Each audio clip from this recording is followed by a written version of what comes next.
At 17 years old, he found his mother stabbed to death and his father bleeding out beside her. He called 911 in shock, crying, confused, and covered in blood. But just a few hours later, police flipped the script. They told him his dying father had named him as the killer, even though it wasn't true. In that moment of panic, fear, and grief, the boy began to doubt his own memory. He confessed to murdering his parents. But here's the truth. He didn't do it. This is Dark Motives, real crimes, real consequences. Today we're diving into the story of Marty Tankleff, a quiet 17-year-old high school student who woke up one morning to a nightmare. Within hours, he went from being a grieving son to the prime suspect in his parents' murder. No DNA, no fingerprints, no motive. Just one confession, pulled from a scared teenager by detectives who already believed he was guilty. And it would take nearly 2 decades to unravel the truth. Marty Tankleff was born and raised in Belle Terre, a quiet, upper-class community in Long Island, New York. It was the kind of neighborhood where people left their doors unlocked and waved at each other on morning walks. Marty's parents, Seymour and Arlene Tankleff, were well known in the area. Seymour was a successful businessman who owned several small companies. Arlene was warm and well-liked, the kind of mother who always showed up for school functions and cooked family dinners. To outsiders, the Tankleffs seemed like the perfect family. Marty was their only son. He was smart, respectful, and had never been in any serious trouble. His friends described him as quiet but loyal. He loved playing sports and had just gotten his driver's license. He was starting his senior year of high school, and life, at least on the surface, looked good. But underneath it all, things weren't entirely peaceful. Marty's father was known to be controlling, especially with money. There had been arguments between Marty and Seymour about independence, about what Marty could and couldn't do. Nothing violent or extreme, just normal father-son tension. At least, that's what everyone thought. No one, not Marty, not his friends, not his teachers, saw what was coming. Because on the morning of September 7th, 1988, everything would change. It was the night before the first day of school. 17-year-old Marty had gone to bed early, getting ready to start his senior year. His parents, Seymour and Arlene, were home too. No visitors, no drama, nothing unusual. Everything seemed normal. But when morning came, it wasn't. Marty woke up just before 6 a.m. He remembers brushing his teeth and noticing that something felt off. He walked down the hallway and saw blood on the bathroom sink. Panicked, he ran to his parents' room.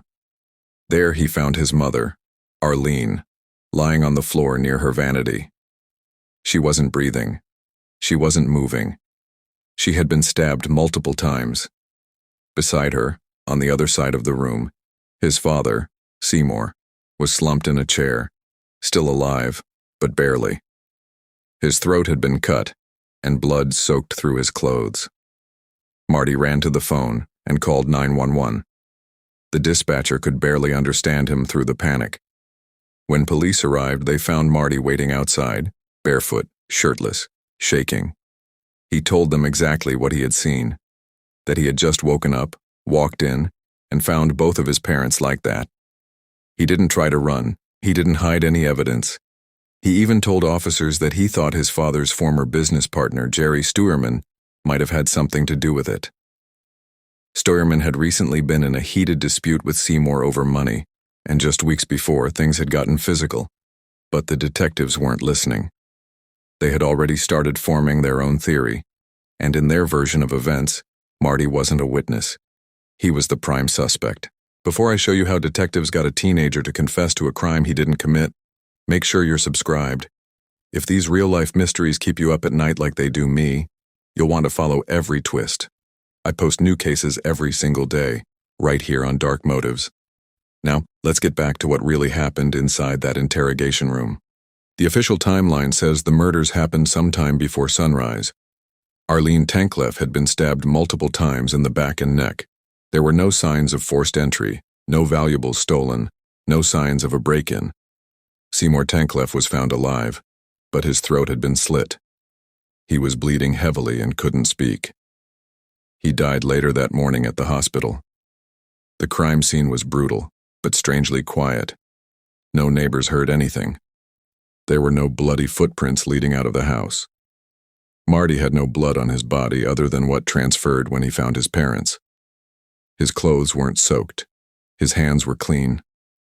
Still, detectives claimed the scene looked too neat, and they didn't buy his story.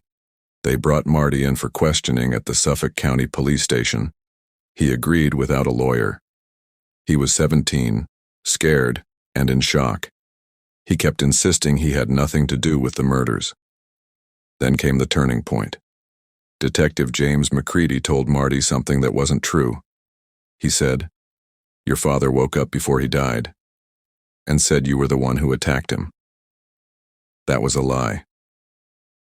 Seymour Tankleff never regained consciousness. But Marty didn't know that. Shocked, confused, and emotionally wrecked, he started to spiral. He began questioning his own memory.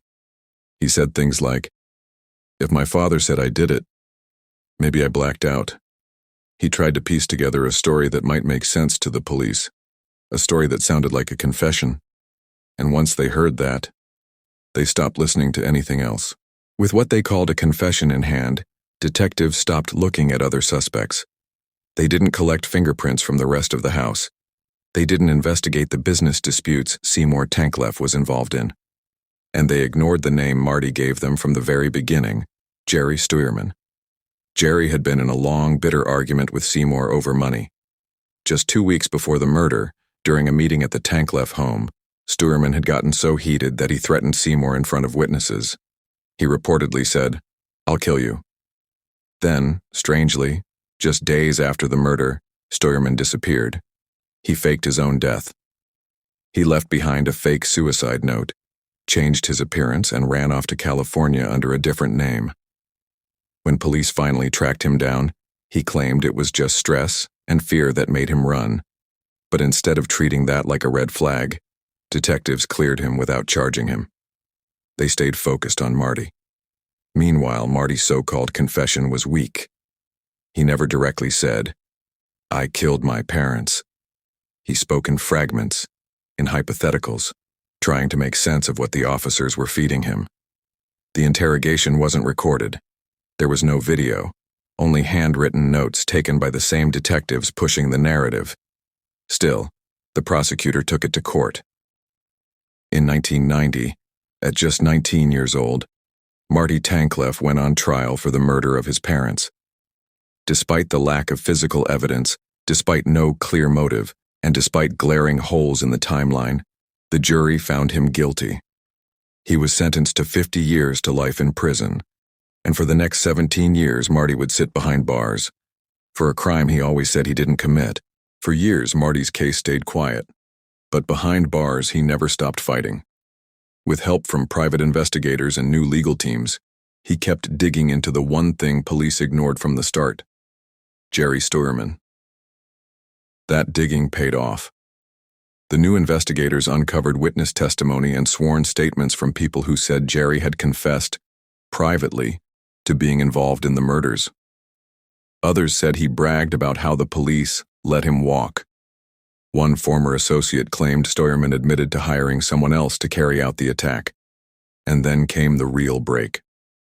Forensic experts re-examined the crime scene and determined there was no physical evidence, none, linking Marty to the murders. No fingerprints, no blood spatter, no DNA. Nothing consistent with the kind of brutal attack that killed his parents. Even more shocking, they revealed the original police work was deeply flawed. They had ignored obvious leads. They mishandled evidence. And they used a psychological manipulation tactic known as a false confirmation bluff, telling Marty his father had named him as the killer when he hadn't said a word.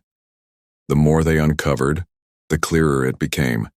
Marty Tankleff had been framed by tunnel vision, bad police work, and a system that refused to admit it got it wrong. In 2003, after spending more than 15 years in prison, Marty's case was finally reopened. The new evidence and sworn statements raised serious doubts about his conviction. By 2007, a New York appellate court overturned his conviction, ruling that the original trial had been fundamentally unfair. All charges were dropped. After 17 years behind bars, Marty Tankleff walked out of prison, a free man. He had lost his parents, he had lost his youth, and he had spent nearly 2 decades being called a murderer for something he didn't do. The man he pointed to from the beginning, Jerry Steuerman, was never charged. Despite witness claims, despite motive, and despite his bizarre disappearance, Steuerman continued to deny any involvement. To this day, no one else has been arrested for the murders of Seymour and Arlene Tankleff. For Marty, freedom came at a price, one he can never fully get back. But he didn't stay silent. He went on to become a lawyer, dedicated to helping others who've been wrongfully convicted just like him. Marty Tankleff was just 17 years old when his life was taken from him, not by a weapon, but by a system that refused to listen. He woke up to find his parents murdered, and went to bed that same day as a suspect. What followed was years of silence, loss, and pain, but in the end, the truth came out. Today, Marty is not just a survivor, he's a fighter. He's dedicated his life to justice, to helping others who are still trapped in the same nightmare he lived through.